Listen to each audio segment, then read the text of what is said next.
What's going on, everybody? It's your boy Spencer, and welcome to the very first episode of Subscriber Saturday. I'm so excited to be able to get this guys out to you. So if you haven't been following the lineage of my videos this week, the entire idea is basically I get your guys' decks via like email, which I'll have in the description, or you guys can send them to me on Twitter. And in this case, I did get the deck profile on Twitter, and my Twitter name is @SpencerTheWiz, so you can send them there. And I just want to showcase like the really creative stuff that you guys are doing. I thought I'd start with Raidraptors. This was submitted by, I'm going to say this wrong, @Darka XYZ on Twitter. And you guys can look at my Twitter if you really want to find the original tweet. They did say they had some replays. I couldn't find them in my email, so I'm sorry if that was a miscommunication on my part. But I did one replay video that I think will exemplify all of this. Anybody can technically be a part of this, and I'm going to try to do one a week every Saturday, Subscriber Saturday, obviously. And literally all you have to do is be subscribed and send it to me either through email on Twitter, and then I'll pick one each week, and we'll go from there. I've already gotten tons of submissions, and I really appreciate that. Thought I'd start with Raidraptors because it's a deck that I'm probably more familiar with than anything else in the entire game of Yu-Gi-Oh! And I think, the churn that I have is pretty darn good. Look, I really love this deck, man. I think whoever did this did a great job, and hopefully I'm able to pilot pretty well. This turn 1 end board is pretty darn nasty, in my opinion. It looks like he's got an Exodia build, which is less important than the board that I build here. But I think I really like the idea of the deck is that, making it as easy as possible for you to get your rank 4s out there, which is really the kind of basis of the deck. And I don't think people realize just how good this deck is quite yet. I did take it to locals, and I bricked so many times. But that's when I had the barrier statue combo in. And now without it, I think it's a lot better. He does a lot of things differently than me, to a certain extent, with his Raidraptor deck, in that he does have a Dragoon. And I'll show you guys the deck profile after, obviously, every single time.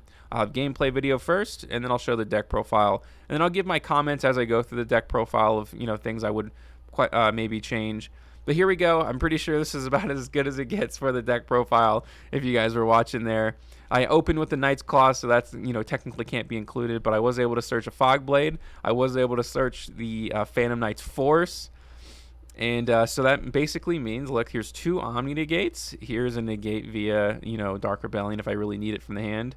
And Fogblade. And then this turns into more monster negates and a pop through the Phantom Knight's Force. So potentially 1, 2, 3, 4, 5, 6 disruptions, considering that this turns into Dark Requiem, which is not a once per turn, not a once per chain negate. Which, again, man, I'm really excited about the deck. I think it's great, and I think a lot of people are going to love this as well. And here is the deck profile. I'll go through it right now. So you have your Red Eyes package. I don't mind going over 44, especially when you have stuff like this, just a less of a chance to draw it, obviously, which is really great. Tribute Lanius, again, this is obviously a must-have because you want to send your Mimicry Lanius to be able to search anything you want in the deck, so I can't complain there.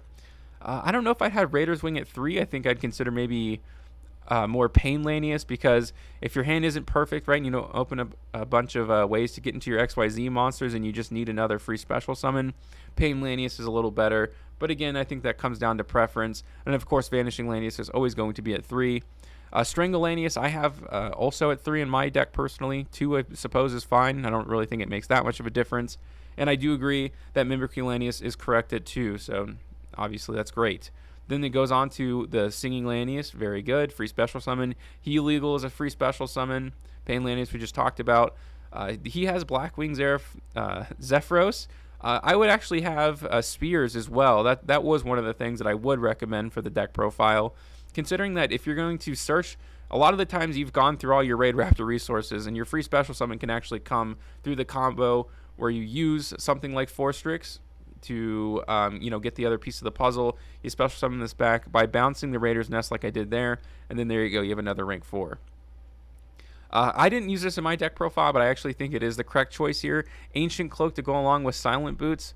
I can't help but agree with you there. That's really good because you're able to get that extra extender, mostly because I don't use Predaplant Vernon Anaconda. Like, I didn't need this extra monster in the deck, but objectively you create a correct choice from the way that you constructed the deck, and I'm sure everyone else will when they see this deck profile.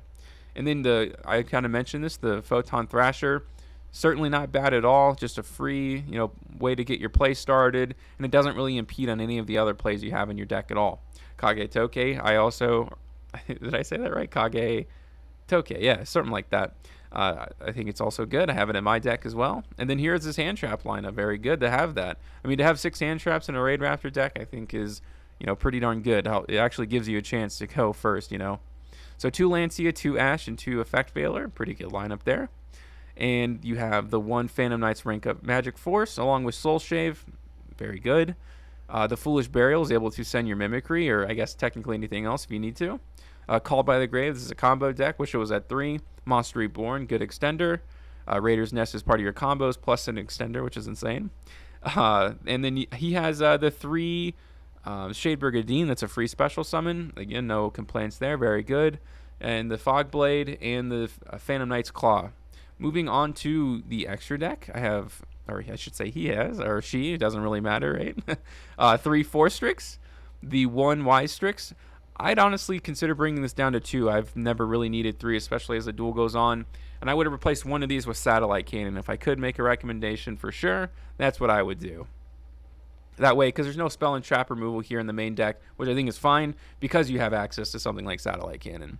Ultimate Falcon, very good card, unaffected. Rusty Bardige, Dark Requiem, Dark Rebellion XYZ Dragon, Arc Rebellion XYZ Dragon, the Raider's Knight. I can never really seem to find a place for it, but I do understand the intent with Arc Rebellion. Could be a game ender. Link Spider, I guess, in case you get Nibiru, that's the idea. I would consider taking this out, in my opinion. Cyber Dragon Infinity, and the Abyss Dweller, Predaplant Verdant and Conda, and of course it ends with Dragoon, or Red Eyes Dark Dragoon. So again, I think this was a really great start to Subscriber Saturday. Keep them coming, guys. I will try to get to all of them as I can as the weeks go on. But other than that, that's going to do it for today's video, and I'll see you guys next time.